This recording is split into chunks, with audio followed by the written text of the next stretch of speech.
I think we're good to go. I think we should start. So, next thing I'm gonna do now, I'm gonna open up our launcher, and I'm gonna switch to a screen that actually shows it. Ooh. So here we are.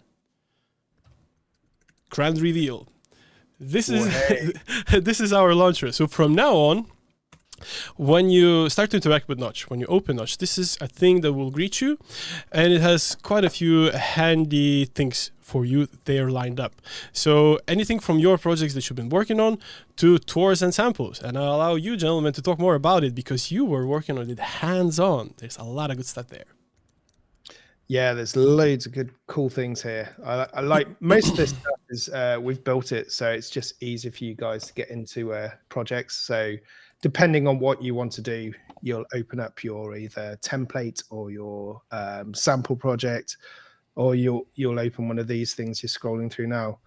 Yeah, techniques, sort of good starting points for you to build out something that you yourself want to do. I find these so handy. If you don't know how to do something and you're thinking, I don't know what to do, you go to these techniques and you can open any of these. They're really simple and they show you how to simply do one of the techniques. They're handy things. They're things that get you started, basically. Yeah. Another good thing to mention probably is the fact that you can double check licensing here, so you don't have to go anywhere else. Like everything you need to know about your dongle or license will live in this space too.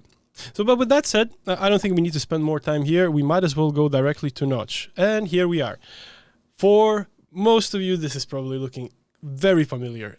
Basic things didn't change, but everything changed in a sense that everything looks fresh and new. And we have a couple of new panels alongside the ones that you're already used to. So, of course, we have Properties panel, we have our Viewport where all the magic happens, Resources where we bring in all of the external assets.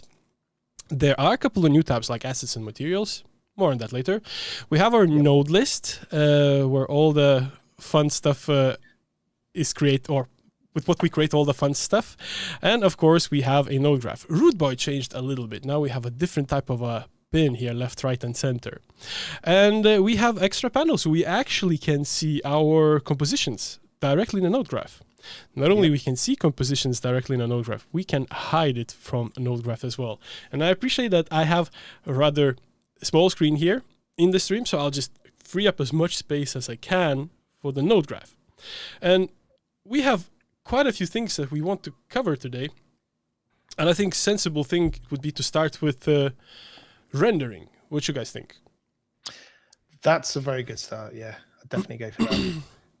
All right. Yeah, I'm really excited to talk about Nura. If you gents give a little 101, exactly, it has a name. Our rendering system has a name. It's called Nura. So if you give a 101 on what it is and how it's set, I will build out something simple that we can try with Nura. Yep. Cool. Yep. All right. Nice. So Nura, what does that stand for? So Nura is Unified Rendering Architecture. That's what it stands for. Basically, we've got 4 brand new nodes. For those who've used 923 before, our render system was always really good, but it was lots and lots of nodes that you had to put together. So what we've done is we've created 4 nodes, and all the things you need for rendering are within those nodes. Things like reflections, lighting, refractions, anti-aliasing, depth of field, motion blur, ambient occlusion, scattering, all those things are controlled in our rendering nodes. So our rendering nodes, they consist of, depending which ones you use, some are real-time and some are, obviously you've got the ray traced and path traced renderers, and they're not ray traced. So it's a mixture. We're mixing up like screen space and ray traced rendering techniques to create these renderers. Do you want me to go through all the names of the renderers, or you? You know what? I might as well. Them in a second. I think I can pull them in, and we can go one by one. So first of all, is a standard renderer. Yeah, this is the quick real-time renderer and the base for everything, really real-time. Yeah, this is our sort of smallest denominator or fastest denominator. I think it will make more sense if with these spheres that I built out, I actually put some materials on and then we see different behaviors of different renderers. What you guys think? Like I'm going to make one. That'd be cool.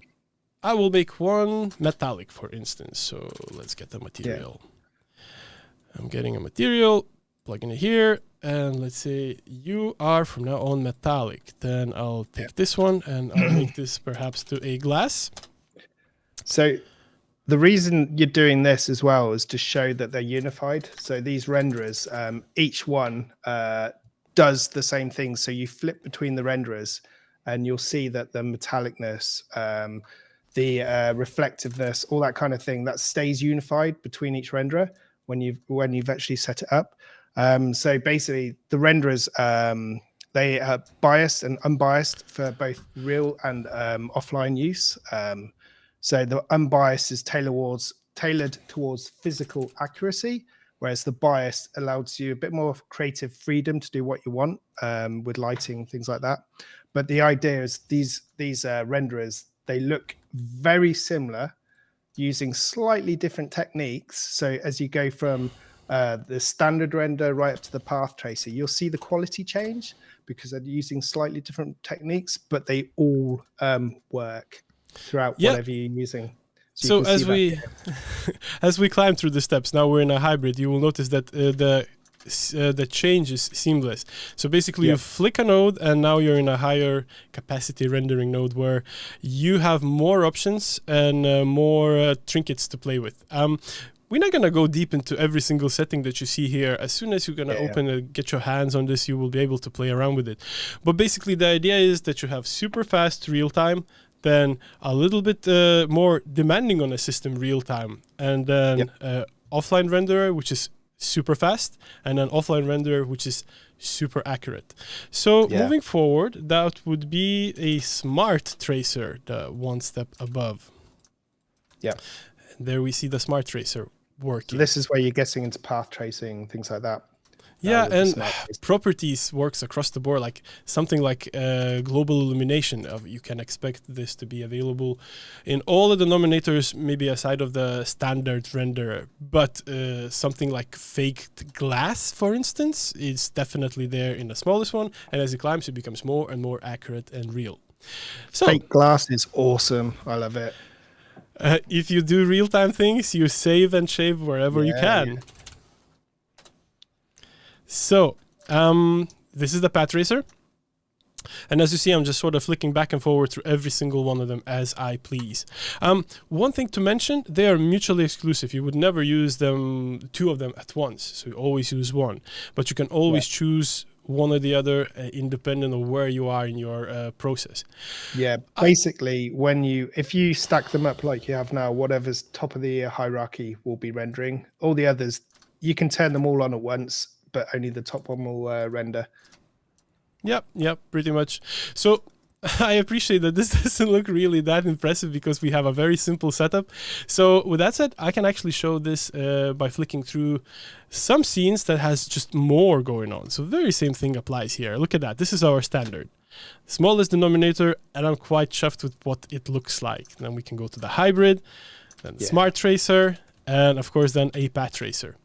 So what I love about this is that, let's say you have a project and your art director sees your final output and he or she says like, amazing, I really love this video, or still, you know what, the customer came back and in fact we want to translate this all to a real-time experience with infrared camera or with a depth camera. Yep. I can see my hair standing up when I would hear something like that, I would say a year or so ago. Well, now it's just like you flick a node and then you go with it, and that's pretty much it. So that's really, really cool. Actually, with that said, there's a couple of more scenes where Will worked on some vehicle lighting. So we can. Some of the samples, aren't they? These are available for people to download and check out. Actually, I think it's a little bit hard to appreciate the speed of the new rendering setup. So why don't we try to open similar scene in 923, compare the performance, and then check this one out.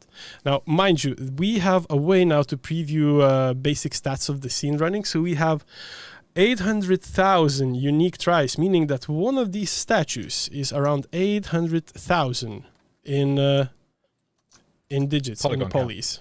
Yeah, exactly. And then the total as it stands currently is, I'm not good with numbers. If there's million has 6 zeros, yeah? So there's 2 more digits before that. So I think it's 500 million. 500 million. I'll try to zoom in. Right, so that right there, it stays 500 million as far as I'm aware. Yeah. And yeah, we're running smooth. Let's see if that actually is true to 923. So if I type in notch now, there's the builder.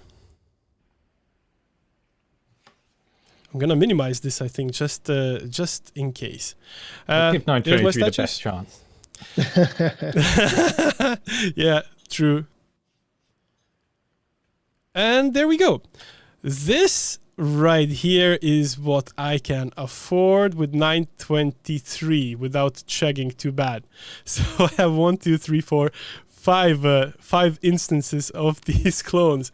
And if I start pushing the numbers up, I think I will have, oh gosh, yeah, it's frozen.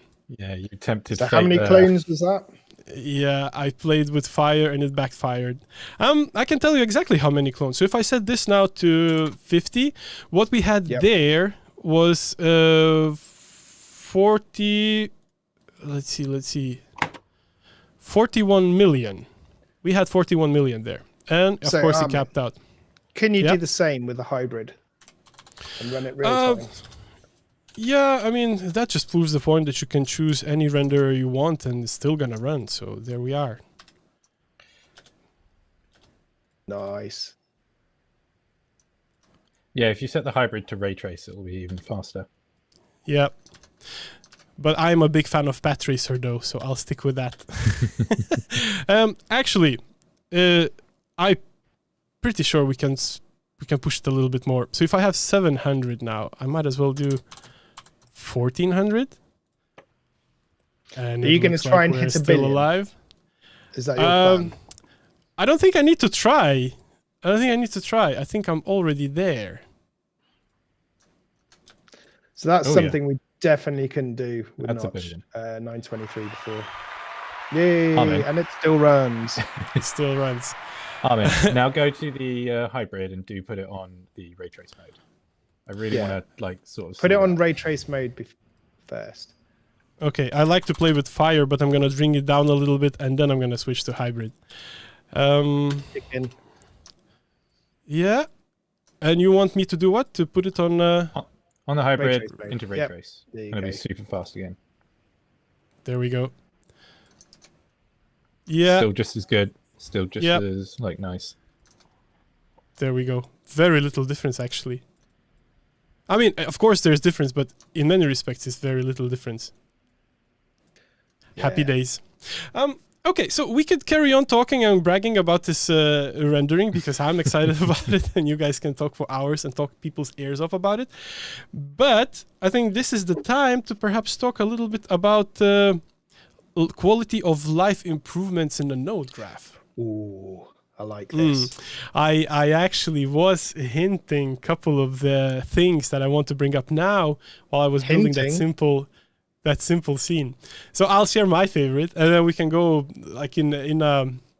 we can share you guys can share yours. Mine is of course control space for node search. Oh my god, this is so handy. Anytime I would come back to 923, this is the thing I miss the most. So now you can just literally look for nodes directly in a node graph. Armin, quick question. Yeah. What's that little box hanging off the primitive? I'm glad you asked. So I'm gonna add another sphere just so it pops up again. So that is not the sphere I'm looking for. There we go. So it is a hint.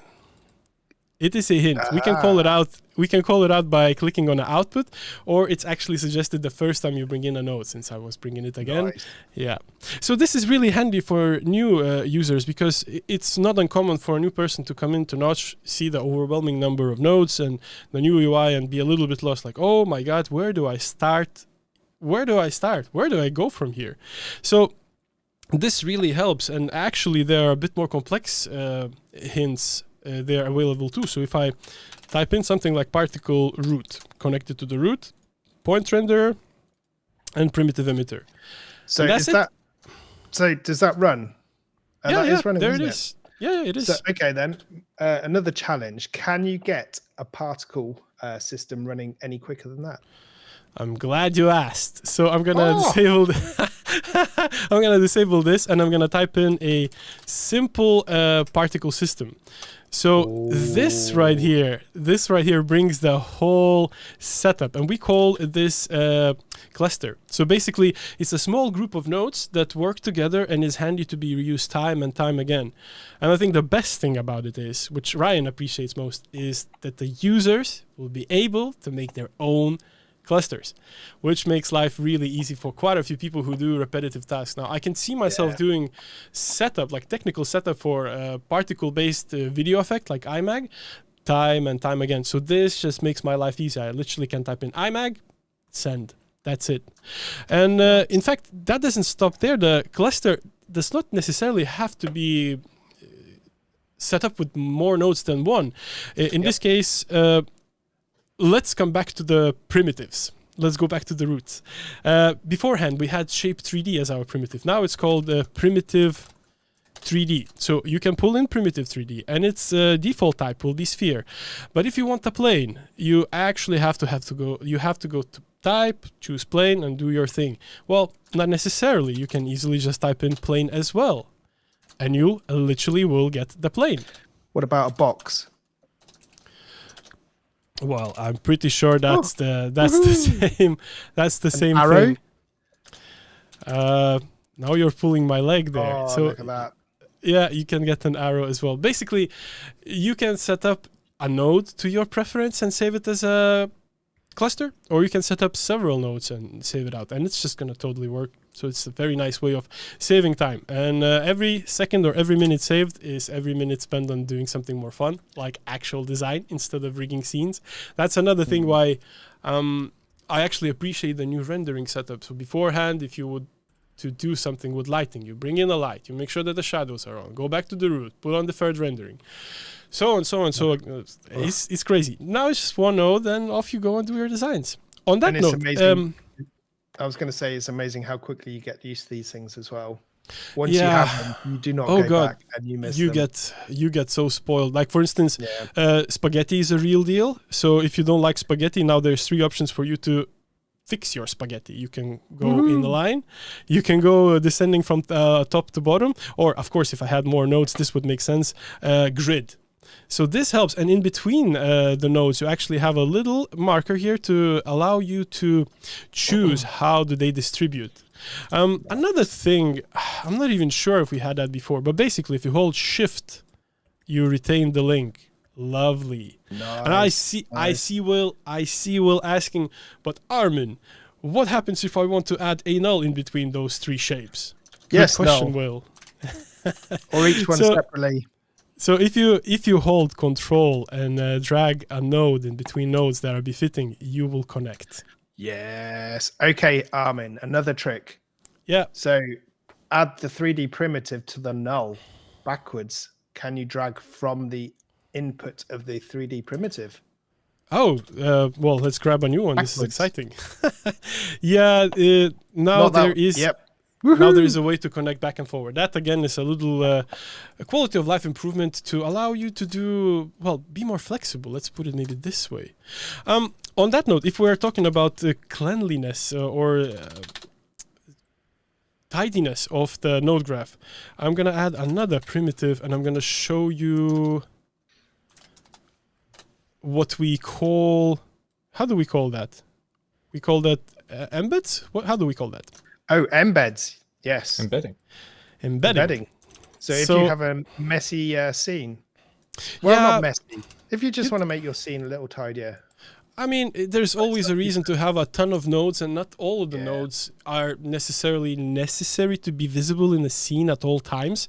So now you can grab the nodes and just drop them in to the parent node.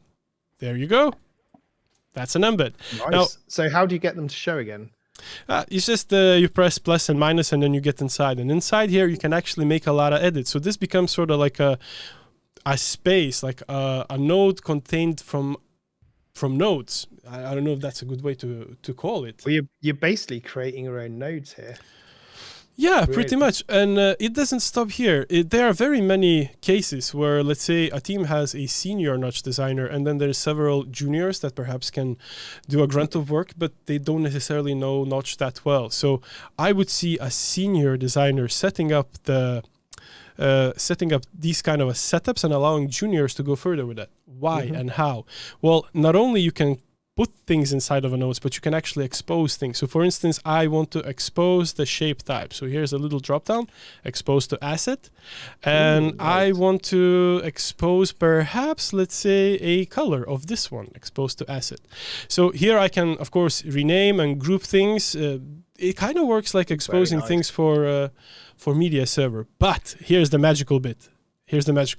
If I now go to the null, the shell, or the parent node, these properties are available for me wow. there. That's cool. So that's pretty neat, because now you can expose only the parameters that you expect to either yourself use time and time again, or you expect your team to use. And but wait, there's more. I was going to say, how do you attach the material to the spheres now? Well, if you're inside, you can just drop in the material, and that's pretty much it. You can take the if you take the output from the expose node and stick it into the material. Yeah, that's true. You can actually expose you can expose pins just like that. So basically now there's 2 material inputs available for me. But where I was going with this is that this doesn't have to be like, it can be instanceable, hence it can be copied out and be different every time you copy it out. So make instanceable, and if I make a copy of it, now if I move it away, I can actually have different settings in different instances. That's pretty neat. So basically you build out a tool set for yourself.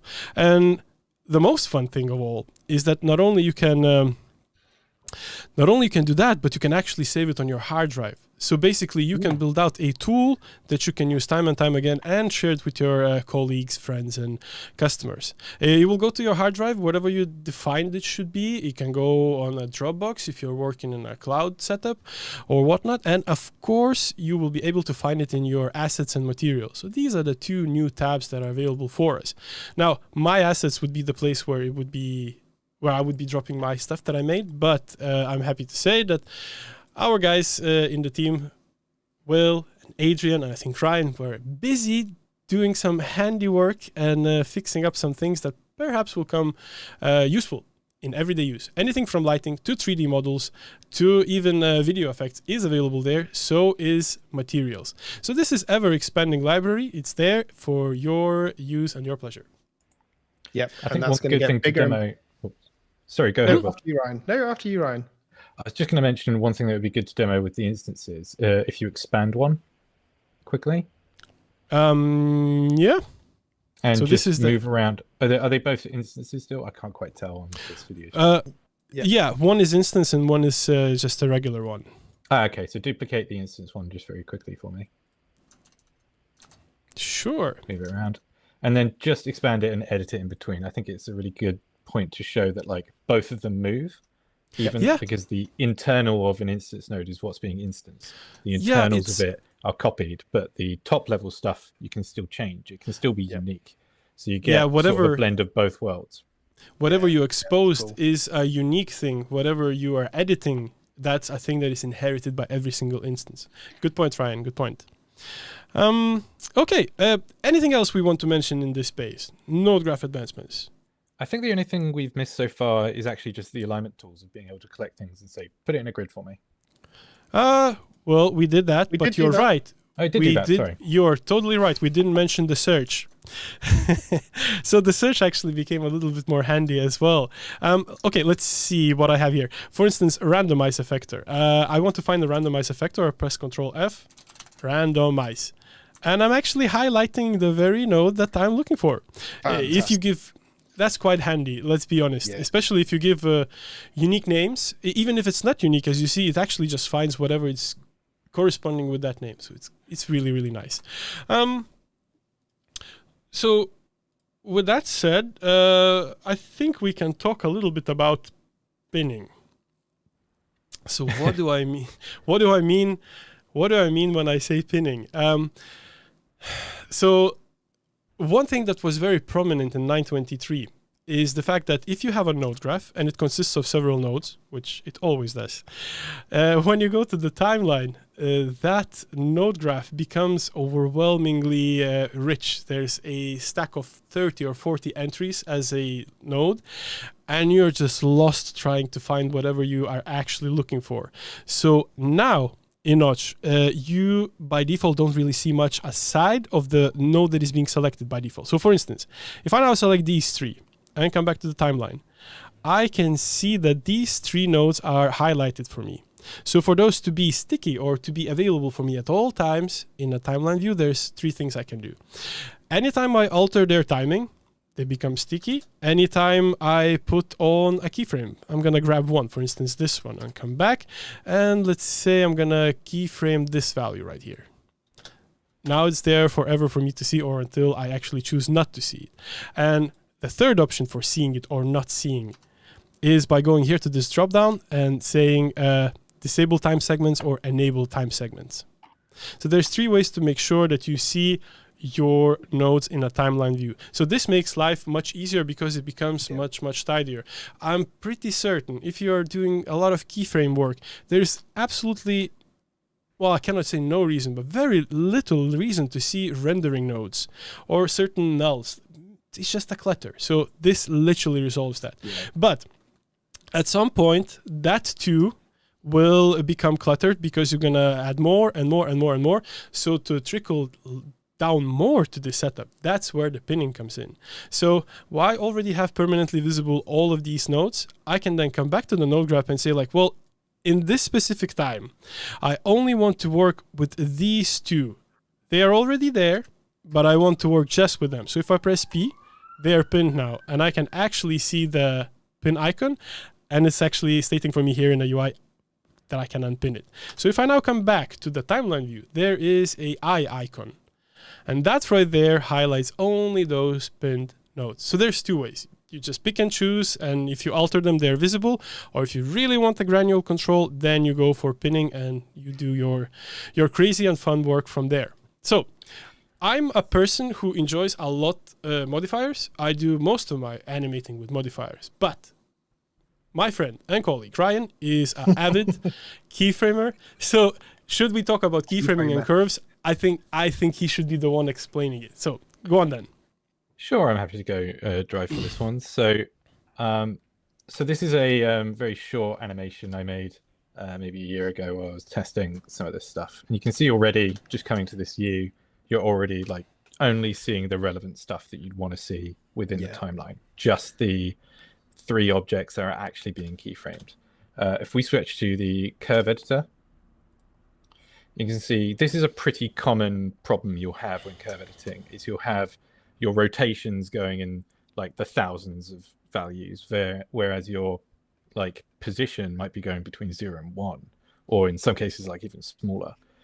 So these like what we've created is this overlaid view. If Armin presses that, and what that does is it's not quite like a normalized view you may see in from another package. What we're trying to do is taking values of very great ranges and stick them within a normalized range, but still make them editable, still make them really easy to view and easy to work with.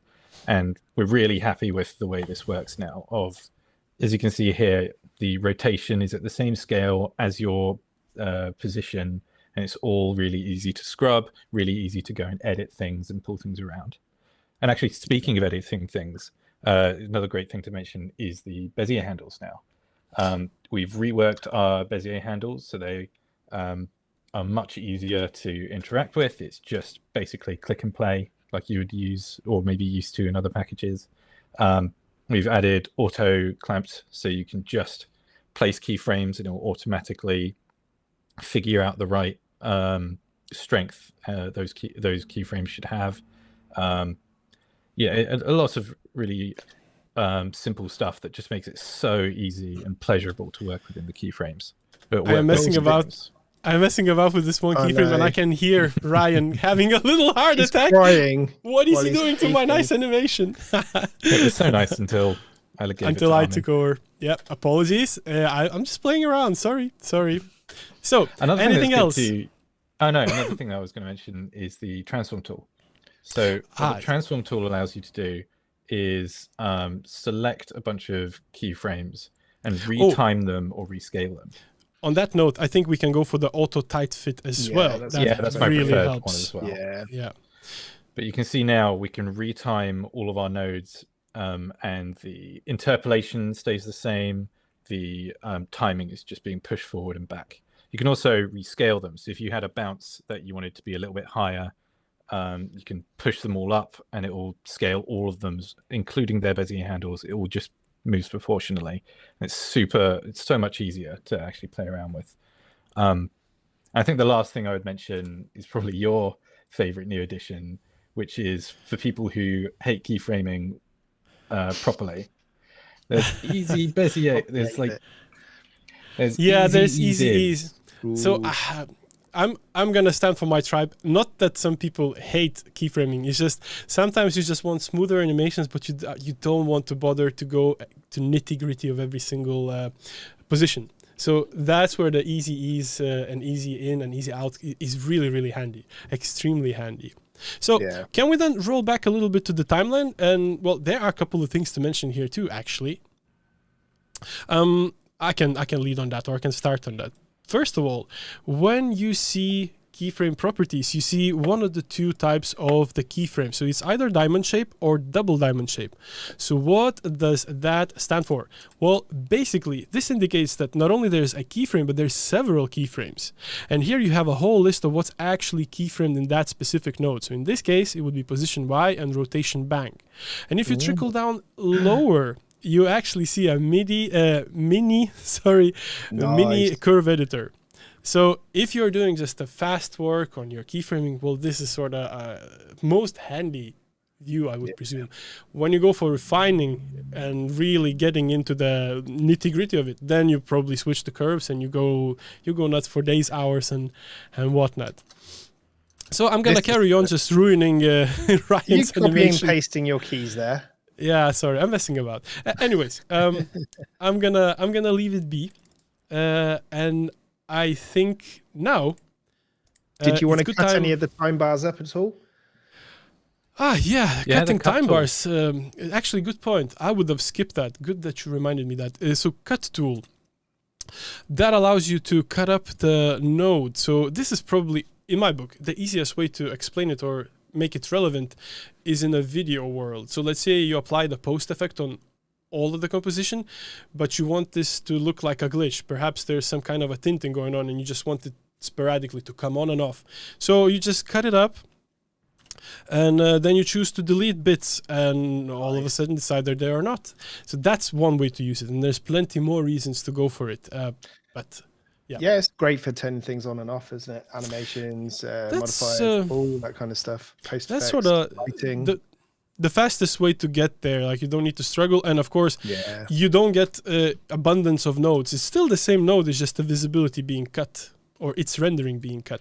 With that said, a handy thing that helps you in a node graph. If you are editing stuff and you're scrubbing in a timeline, you actually visually see that there's a cut there.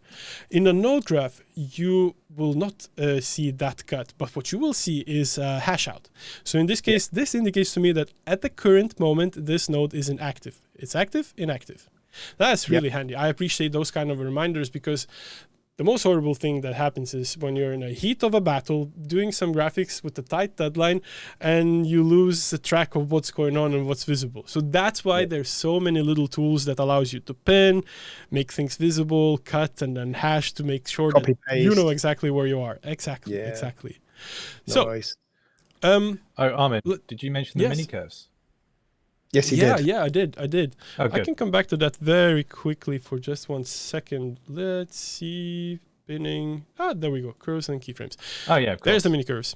Really nice stuff. Really handy stuff. It's so useful. That's one of the ones I really, really like having. It just makes it easier, doesn't it? You've got the Agreed.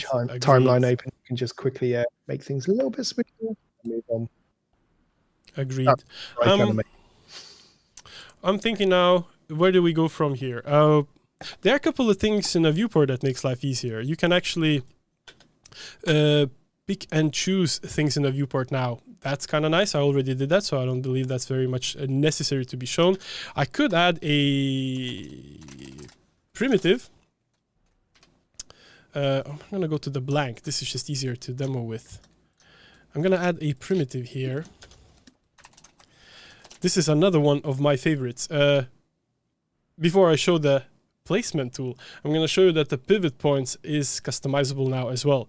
So you can choose where does it pivot from. In this case, I just want this from the bottom, and that makes life much easier when you want to change that small thing and you just need it done. So placement tool. This allows me, and this is accessible with the Y for yes. This allows me to place a 3D object on any other 3D object in the scene. Love that.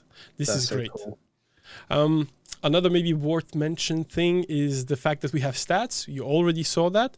Comes handy in many places, especially if you are running big digits and you want to double check if you still can afford it. Yep. Really nice tool. Cameras, you can access cameras from the top down. So should I have 7, 8, 9 cameras, they would all be listed here. So that's kind of cool. Like you can literally get from the drop down there directly. Is this a good time then to talk about fields? Yeah, let's go to fields. Let's go to fields. So fields got a lot of love from development. And not only we have fields 2D and fields 3D. So I'm going to just enable a very small setup, and I'm going to allow Ryan to give us a little bit of explanation. Well, why is it better? Now, I'm going to lead by saying that previously, 923, our fields were constricted to 256 by 256 by 256 bounds. And that's not necessarily the case anymore. Yeah, so fields are pretty heavily, in the same way that the rendering got overhauled, fields have seen a similar, just complete overhaul, and they are so much more powerful. They are not just significantly faster, but they are significantly more capable, and the simulation itself just is so much smoother. You can see the, like, even just as simple as the shapes Armin's getting here. Maybe it's worth adding a skylight just so you can see the I was about to jump in and say that not only became more powerful, but it works across the board with all the renderers. So lighting you have in the scene will affect fields just like it would affect anything else. I'd add a sky HDR. Yep, I'll get to that. There we go. Environment image, HDR. Oh, that's easy. Yeah, that's another handy one. To do it. Yeah, that's sort of my go-to thing. So I think the thing to note here is just the detail you can get in the fields now, the way that they move with that sort of billowy fluid, the billowy fluid effects. It's super easy to get as well. But yeah, just those kinds of shapes just wasn't possible in 93. And now not only is it possible, but it's real time and it is beautiful. Some of the stuff that Adrian has done and Will has done has just been really stunning. And Armin, actually, amazing stuff. We have a couple of samples. I might as well just tease a little bit hey, this is more or less where we can get. Well, let's get there, actually. Let's try to build something like that quickly. First of all, I'm going to mention that fields now have materials. And in the materials, you can dial in more precise look and behavior of the field. So I can even get some scattering color here, for instance, if I wanted. Nice. In fact, I have to make a confession. I was always really into real time because I have zero patience whatsoever. But these days, I'm starting to discover the joy of path tracing.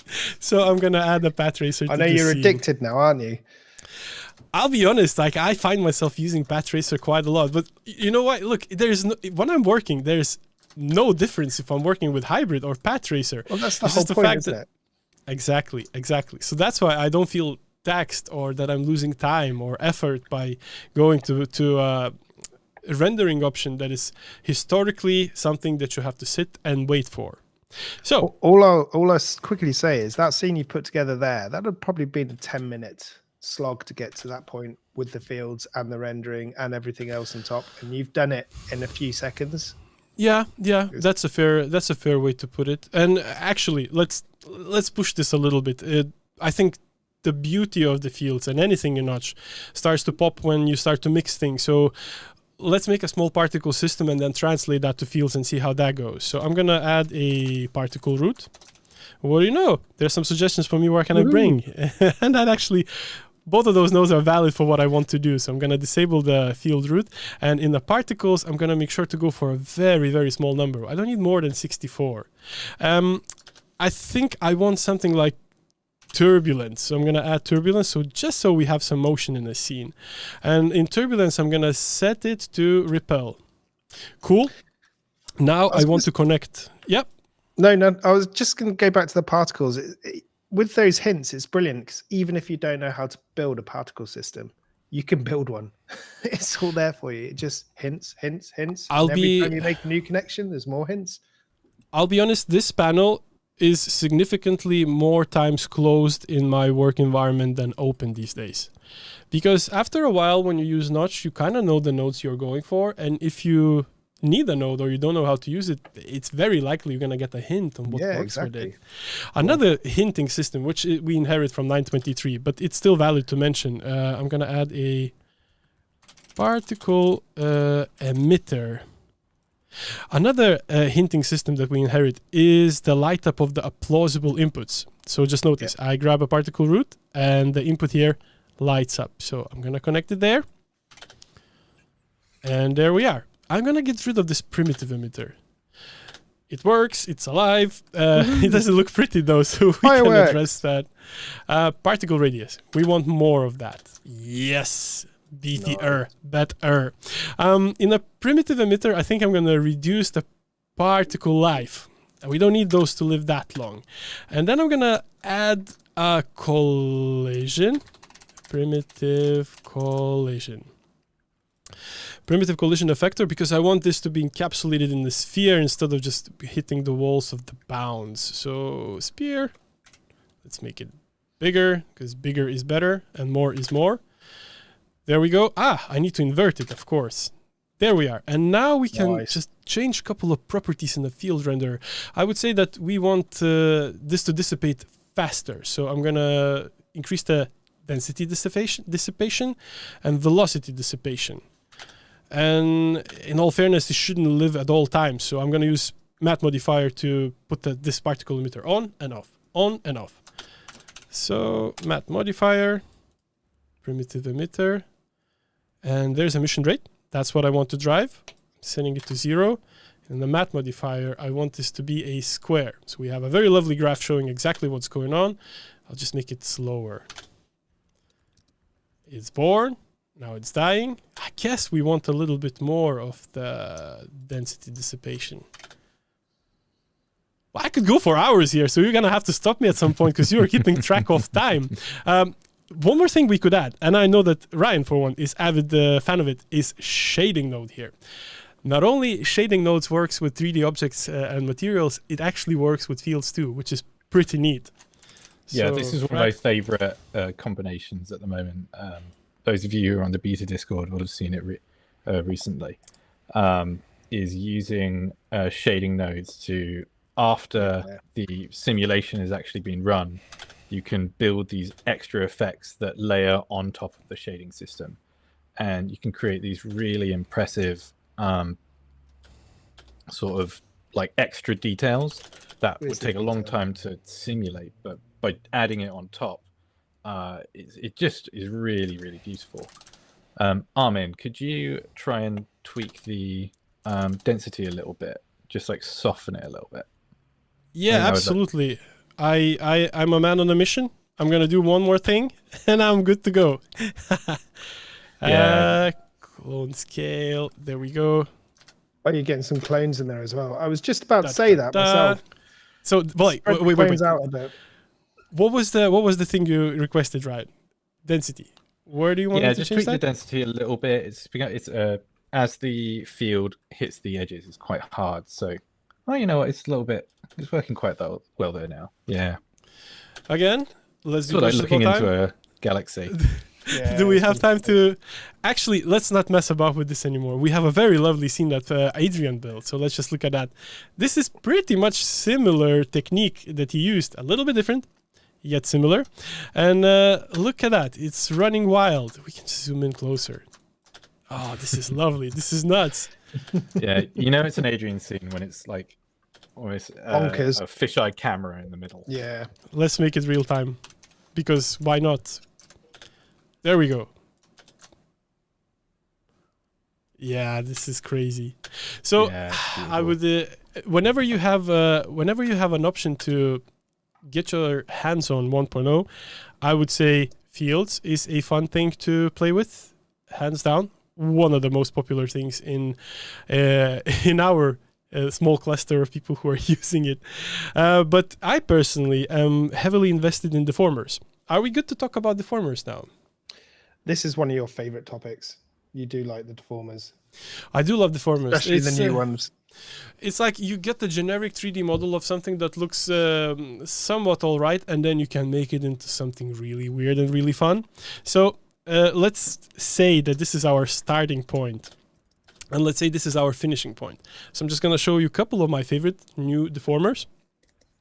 And then we're going to hint a couple of things coming your way in that same space. So, before we add any deformers, I'm going to mention that there's a new node available for us, and it's duplicate geometry. Duplicate. Ah, British. Yes, duplicate. Duplicate, mate. So what duplicate geometry does is sort of like, think about video processing workflow. So you would have a null, which makes an instance of a video, and you can attach many new things there, like post effects or whatnot. So this is kind of similar for 3D. So now I can grab this duplicate. I'm going to connect it to the root. I'll open this 3D scene and navigate to the actual 3D mesh, which in this case is this node right here. Yeah. And I'll feed it to the first input. See, a little thing changed. There's a little hint that, oh, now we're doing something else. So I can come back now to the actual 3D scene and just make sure that it's invisible. So now the only thing I see is this duplicate geometry. Practical tip, if you copy it, hold Control-Shift-V, you retain the inputs, which is really handy. Yeah. So I'm making 2 copies. And I'm going to treat one copy with one deformer and the other one with another. So one of my hands down favorite is, I cannot pronounce it properly, line to, or spline, line, what is this? Lines to? Line spline deformer. Object to line splines. Line splines. Yeah. This is the one. So this I'm going to add that. Gold material is your favorite go-to thing. I'm a man of habits, and these are my habits. That's what I do all the time. So here it is. It's actually translating the mesh to these splines and lines. The only other node that I would add here would be, what was the name of the other one? Which one sort of like reduces the fidelity of? I can actually find it here. Quantize. Yes. If you want abstract, you quantize. That was a 3-way mind blank then. Well, I think Ryan is probably quite busy answering questions in chat, which is great. And I'm sure he's keeping track. You're just older than internet, not much more than that. So he's keeping track, I'm sure, of questions. And should there be any, we will be happily answering them in the very end of the stream. So hold the line for that. Right. One other thing I can do here is a new node, Greeble. I'll add Greeble to one of my favorites. Yeah, it's a fun one. It's definitely a fun one. Spaceship making node. It kind of is, isn't it? Generate spaceships from it. I mean, look at this. Yeah, it is kind of spaceshipy. Okay, so one thing that would probably advance this a little bit is using a weight map. And actually, weight maps, there's abundance of choices these days in Notch for those. My favorite, the one that I always go for, is weight map with nulls. So where is it? Null to weight map. So I'm going to use that. So I'm connecting, I'm just going to treat that greeble a little bit. So I'm connecting it to the duplicate that has the greeble. Duplicate, yep. And I'm going to use a... You don't need to get there. It doesn't matter. We can overdub it. Yeah. So I'm adding a null. Let's make sure that we see the null. So show weight map. And That's cool.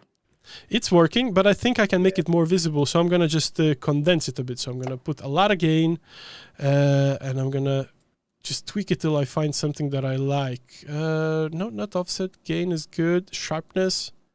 Yeah, sharpness. More sharpness works. So I can see how this is now affecting only the center, but it's not really working with greeble yet. So all I have to do, again, plausible inputs lights up. I need to connect it to the weight map input.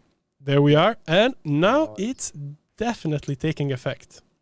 Now, why do I like the null one? Because you can attach null to things or make a controller out of it. In this case, we have a whole bone structure of this monkey running around.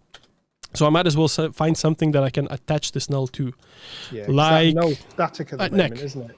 Yeah, it's just hanging there, like doing nothing. I could animate it, but in this case, I just want to grab a neck, put it here, and I'm going to connect the null to the neck.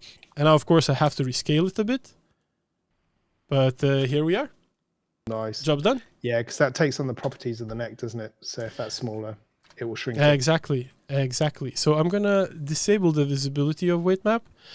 And again, it becoming a habit, we might as well just switch to path tracer, for instance. I could add a gold texture, as Will pointed out. I'm surprised you haven't. Well, I'm trying not to be that... trying to be not that predictable, let's say. You've lost there. Sorry. Okay, so what else? Should we just roll back to the... Let's roll back to the samples that we have. I think it's great stuff there. Yeah, I think it's important to highlight that if you take anything from these samples, you can own it, hence make it your own. The idea here is that these are just starting points. Yeah. Why don't we grab one of those as a starting point, do something, and then move on to a couple of other new subjects? What do you think? Could you go Ryan, to pick one. The smoke and particles one is my absolute favorite. Adrian made something so cool with that. All right, let's get going with that one then. Yep, there's lots of icons on them as well. Is that just showing the download status and whether there's been updates? So if we update it at our end, you'll get a little icon saying. So this is helping.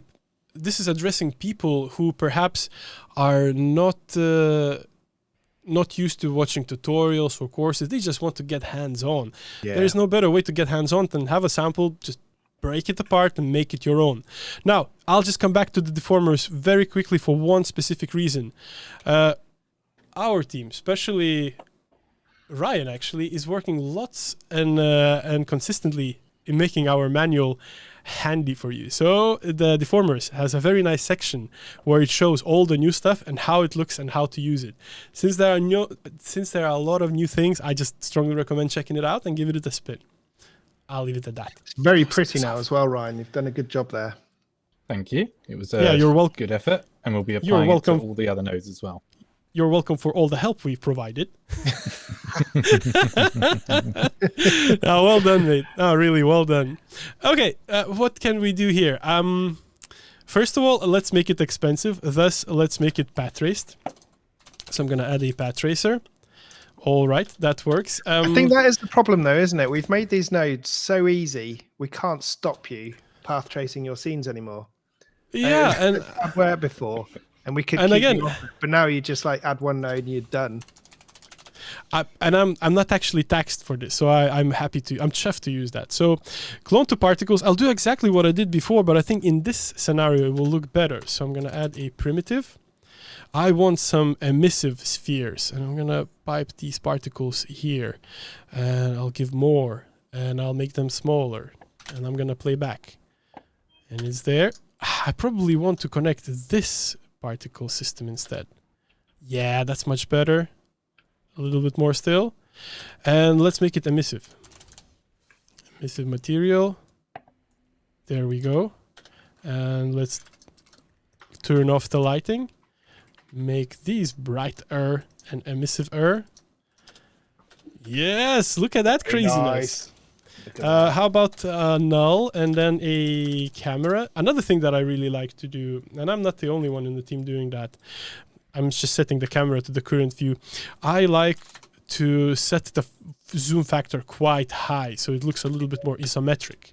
So why I'm doing this now, I want to add a continuous modifier, and I just want to spin this whole thing around and around and around.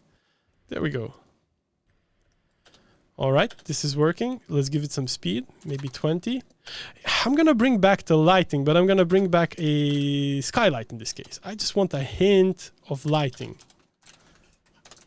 There we go. Let's just push it down really. There we go. And another thing we could do, we could make some spheres. Oh, actually, let's make all of them into glass. So glass, that's a new addition, by the way, to particle world, is particles to point geometry. So basically, you can render your particle system as 3D geometry for a very, very small price, or a fraction of a price that it would cost to render it as cloners. Really, really cool addition. All right, we have that. Perhaps one more primitive with the emissiveness there in the center, just to tie this all up. And we can build a shell for this one. So the emissive one could be smaller, and this one again can be a glass one, so it just looks a little bit more abstract there in the center. There we go. Now we're getting there. Let's give it a color too, and let's make it aggressive. All right.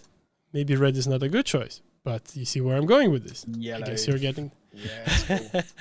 Cool. Yeah. So was anyone timing how long it took me to get here to this craziness? A couple of minutes. In and out. Not too far. Yeah, so I guess that's the thing that I want to highlight. The speed of building something in Notch now is unmatchable, and the options you get with just flipping things on and off is great. Yep. So, well, no, keep going. It's fine.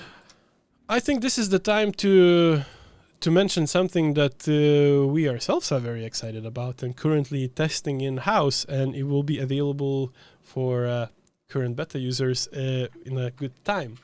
And I'm, of course, talking about a new cloth deformer. Look at that. Look at that in real time in path tracing. Yeah, that's pretty neat. This is hands down one of my favorite new nodes. I am freaking out with this quite a lot. It's good. It's great. Here's another example. So notice this all... Oh, sorry. I was just going to say I've been testing a lot of this, and it is just so much fun to play around with. And look at that. All of those... pillow and have it drop on a sofa is so much fun. Yeah. And all of these geometry bits, they actually account for each other. They actually pile. So this is great. I can maybe alter a little bit the slicing, for instance. Or I can take off the gravity and have them be weird and interesting in that way as well. Yeah. I mean, the possibilities... The hybrid as well. Huh?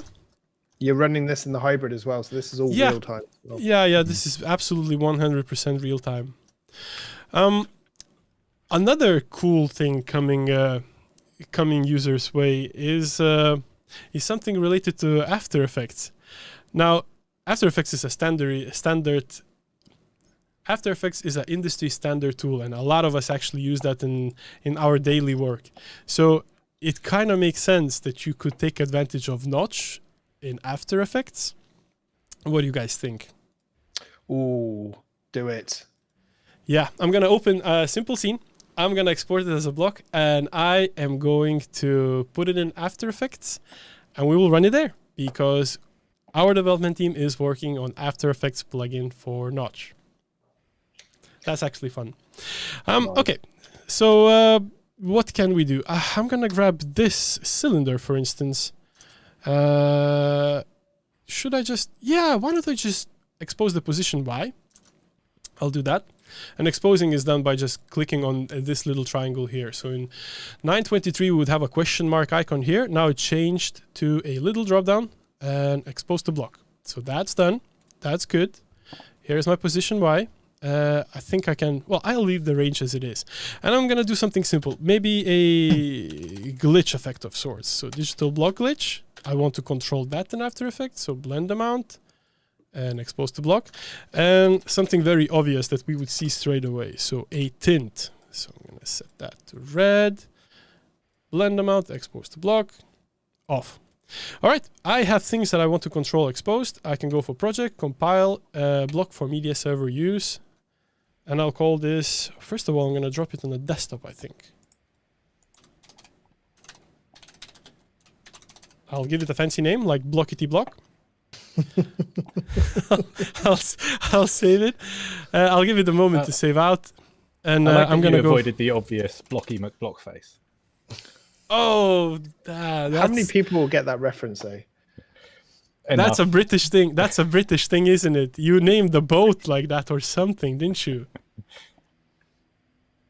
I'll just make sure that we see the whole UI because I'm very conscious that our likenesses is taking up a little bit of real estate on the screen. So there we go.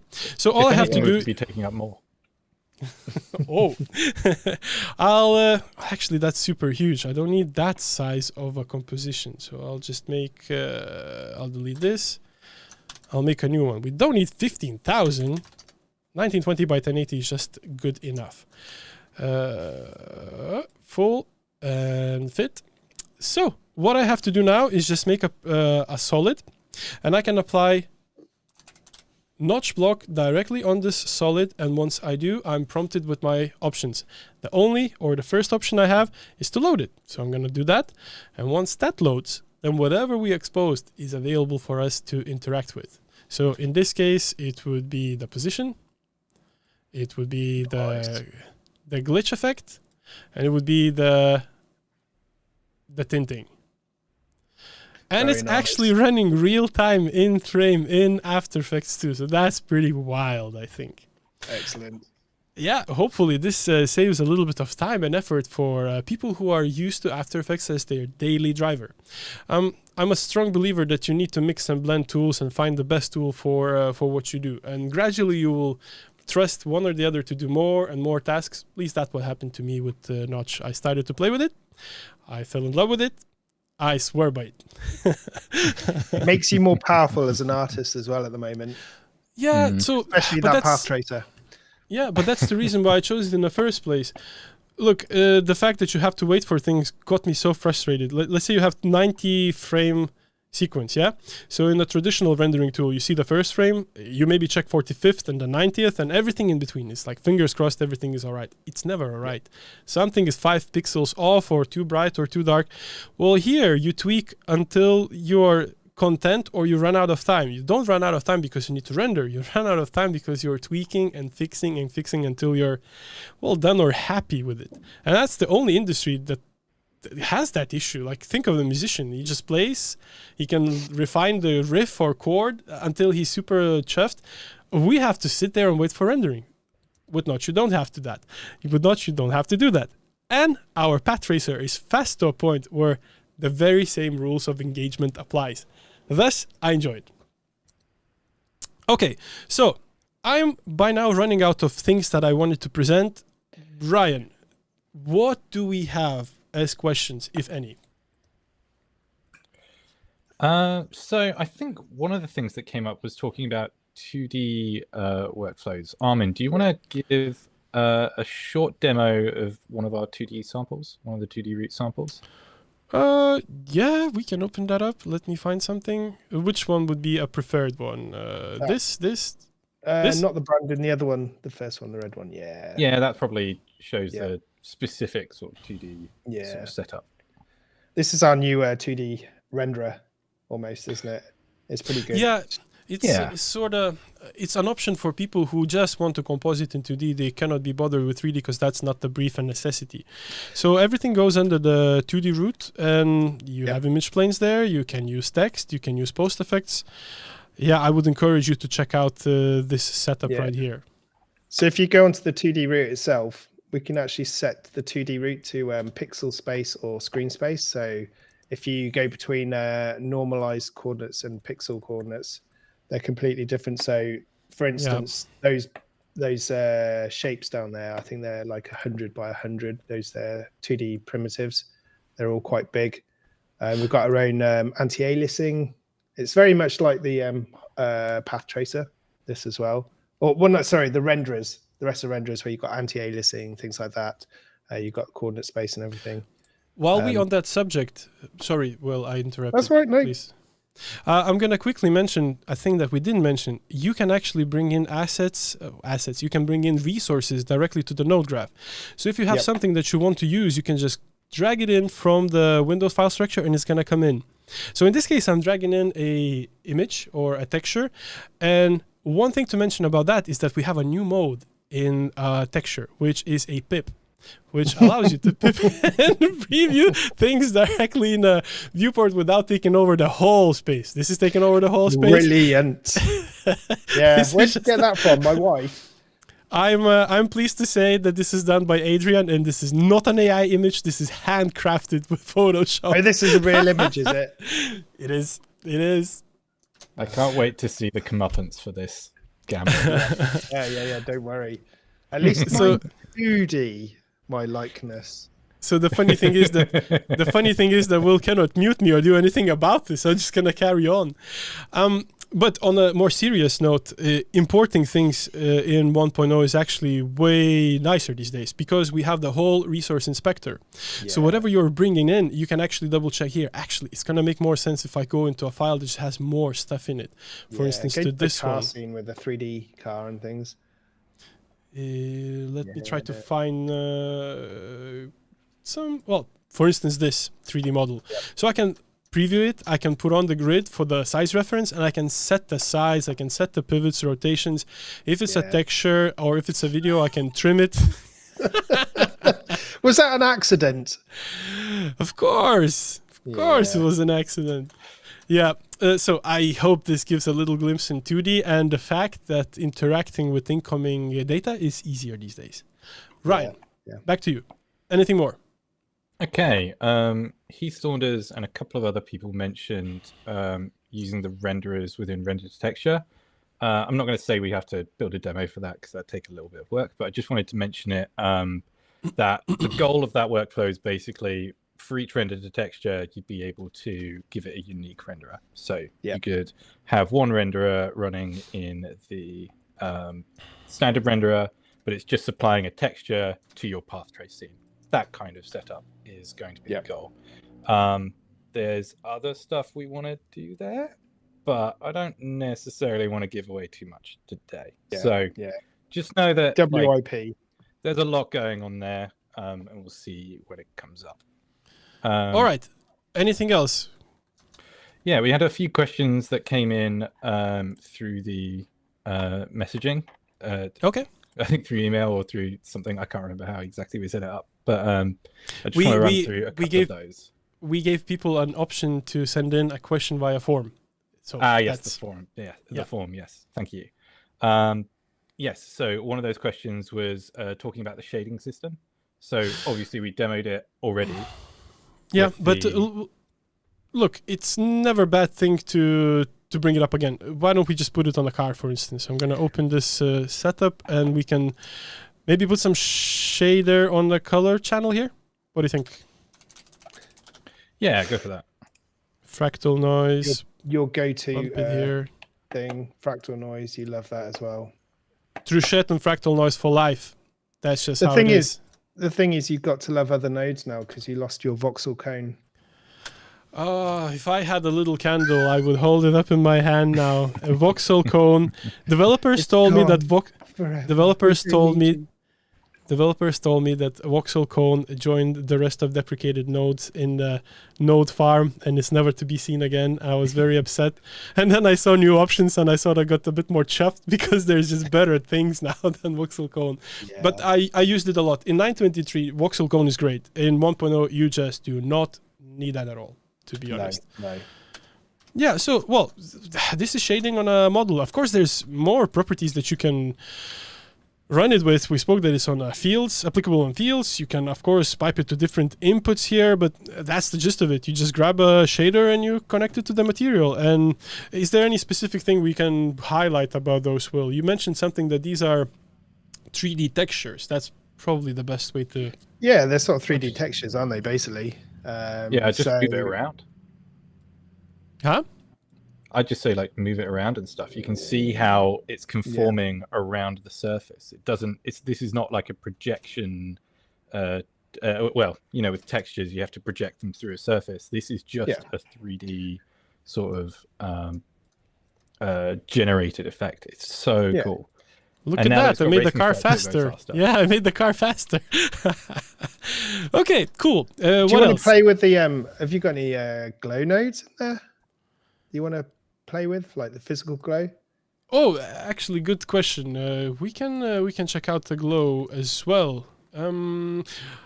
I think, weren't there a question coming in about the glow as well in a forum? Yeah, I was just going to say, well, it's a good time to mention that, but just before we do, we didn't quite say the right thing on the shading system, because they're actually a lot more, if we go back to one step back to those. Yeah, coming back. So we mentioned them as 3D textures. They're not textures. They're actually a lot more powerful than that. Yeah. They are generated per pixel. So it's not just that you can get a you can get like these sort of material shapes on any surface. It's also that they've got sort of infinite detail to them. If Armin was to smack up the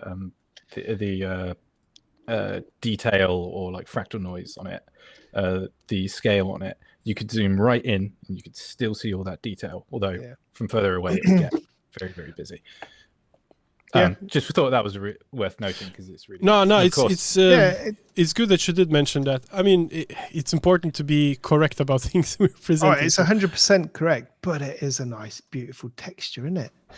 It looks so lovely to artists. It does look very pretty, but I actually like it. It's not texture, but it is. But it isn't. It's not. And look at it animating. Yeah. Doesn't. They come with pixels. Yeah, this doesn't. It's beautiful. I hear this McLaren in your background, Ryan. Oh, sorry.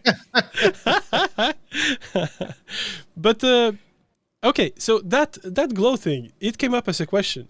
Can we look into that? One of the questions was, let me just find it here. Yep, there we go. What's the best way to use the new glow effects? They were wanting a glow similar to deep glow of After Effects, and that is a case.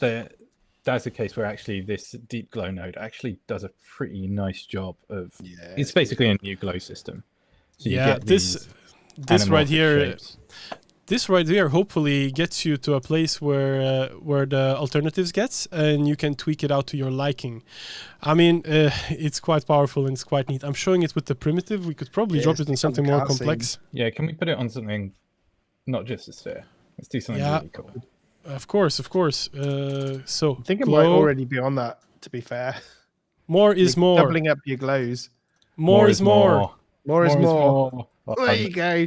Okay, maybe more is too much. Yeah, there was a physical glow. All you need is a lens flare and it'll be perfect. Actually, I'm going to share a tip that works across the board with all the glows because they all have input for a mask. What I've noticed in a motion graphics world that more and more it's becoming popular to use dirty gradients and dirty glows. You can achieve that quite easy with Notch. So if I grab now a texture, I'm pretty sure I have some roughness stuff. This one, for instance, this one. I can input that as an input. And now I can work with it I can work it out to a certain extent where the texture is working with the glow or shining through the glow. Yeah, that would work correction. nicer if it is an animated texture, but Yeah, of course. We can tweak still it looks cool. further and Give further. you the idea. Yeah, you can push it. You can push it to your liking. I'm not making justice for it, but I guess. Yeah, I think you want to use one of the other inputs, not that one. That's controlling whether glow is effective rather than controlling like the interior of the glow. Or maybe use It's an the artistic decision. Yeah, That's true. well, It's an artistic decision. obviously you have more properties. I usually use that with the glow mask image, but you can go for the effect amount, and you can go for the affected objects is something else. You pipe in a specific object you want to affect. But basically, the workflow is there. It's just for you to explore and play around with it a little bit. I will not make justice with just random texture and a random scene, just like that. But it's there, and it's a valid workflow. Okay, 2 more Yeah. questions. This is from, I can't see a name here. Are you planning in-person training focusing on specifically on features and workflows? So there are no plans for it currently necessarily, but that's not something we are ruling out. I don't think it's going to come back as it used to be back in a day in 2018, but in some shape or form, I think it will be a thing. No date on it though yet. We need to get the tool out and about into your hands, and then we can talk about such things a little bit more.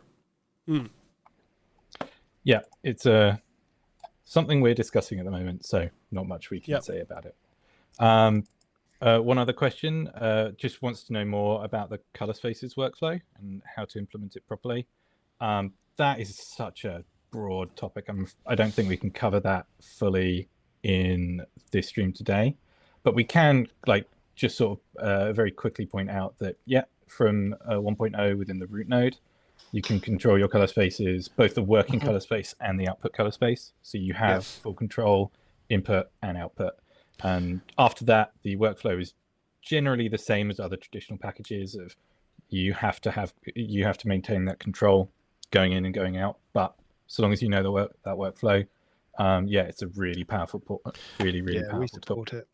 And I think it's important to highlight that we went through a ton of things in the speed of light, and we didn't stick to anything for too long. So majority of subjects we covered here should be a stream and a conversation of its own. Yeah, exactly. I was thinking that. And it definitely will be. And we are scratching the surface because there's so much more. So much more there to talk about. There's a whole procedural world that got quite a bit of love as well, but not for today. But let's keep the space open. There's more to come and there's more to say. Oh, for sure. There is one request. I'm going to say it's from Matt, so you have to do it. There's no backing out. You got to show off those procedural fractals. You got to show me some procedural fractals. Oh, you'll have to help me set it up then. Okay, let's go for procedural root. And then what? The ray tracer. A ray tracer. And then? Fractal. The procedural fractal. Oh, the procedural. Okay, I guess we need a render of sorts as well to see things better, no?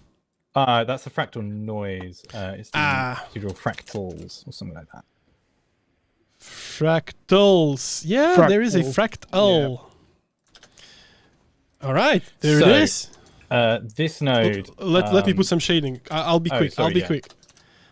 While you're doing that, so what this node allows you to do is basically generate 3D fractal effects, and we've got a load of inbuilt nodes for it. You can animate them, you can tweak them, and they're all really fast as well. Like you can see this one as Armin's playing around with it. All right, guys, it's time to wrap. I think I have my evening set. I'm gonna play with this. It was lovely talking to you. This is cool. This is so cool. Yeah, these are such dense meshes as well as bonkers. I particularly like with these in particular, you can switch to volumetric and they just look so amazing. It is insane when they look at the detail. Look at volumetric mode. Look at the craziness. Oh gosh, this is some hours lost. I promise you that. Weekend is cancelled, unfortunately. And they run Yeah. fast as well. They're super It's quick. Yeah. super fast, super fast. Armin, could you change that to an atmospheric as well? Yeah, it'll be in the procedural ray tracer. Yes, volumetric, you mean? Yes, sorry, volumetric. There we go. There we go. I'm just trying to see if there's something I can offset. Yeah, there we are. Yeah, Boom. stick a continuous modifier on that. So, ladies and gentlemen, if you're into Psytrance world, I think you found your tool and your setup right there. There we go. I'm gonna make the skylight a little bit less prominent so we see more detail. Oh gosh, this is nice. This is lovely. Armin's gone. That's it. Yeah, see ya. We're going to have to end the stream soon. But is there any more questions? Is there something worth mentioning more? No, I There's think we've covered all the lots to- questions. I haven't seen anything. Oh, one person mentioned the lens flare. Like, Yeah, it's there. I don't there. really know if it's Physical worth. lens flare, it's fun. We've got samples and stuff for that as well. So all of these things have their own little technique or sample or cluster. So right, scroll to the very bottom of the list of what you have there. Is it really it? give me 1 second. There's something Bender's asking me to look for, and I can't find it. You do that, and I'll just carry on talking about the fact that things got so fast and so uniform when it comes to switching from one renderer to another that likely you will have a better time now in Notch than you had before. At least that's how I feel. Anytime I come back to 923, and I love the tool. I love 923. It gave me so much joy. I feel like 1.0 just gives me much more. There's a race going on in Ryan's neighborhood. Oh gosh. So. Oh, okay. There is one thing that's come up. There's a few questions related to pricing and any new pricing structures or anything like that. And the simple answer is we just don't have any details to go into yet. We're going into open beta very soon, and there will be a new indie tier, which we think you guys are going to love. But as for how that impacts pricing, we just don't have anything to comment on at this time. But indie tier is coming, so something to look forward to in that respect. Yep. That's people fair. want to see splines as well. There's just too much to cover, isn't there? Well, splines let's are so good. Let's make a deal. If there will be a reasonable amount of comments or requests in public space where Notch resides to make a spline stream, that will be the next one we will do. Like literally dedicated just to spline. Now, while I'm leaving you hanging, I'll just mention that if you go to the launcher, there are spline techniques in the launcher to get you started with. But we definitely can make a whole thing about it, because just like deformers, just like fields and everything else, that's keep going down. A subject of its own. I don't think people see what I'm doing now because we're in a 3 talking head setup by now. Right, that's not helpful.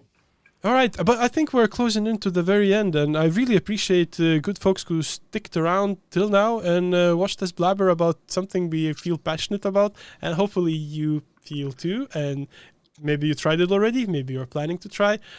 I personally look forward to see what you good people will do with it, because tool is just as good as the people who are playing with it and doing fun things with it. So with that said, one of the old slogans that I subscribe to, create it responsibly. And share that on social so we can see and enjoy. All right. All right. Thank you very much, everyone. Thank you, guys.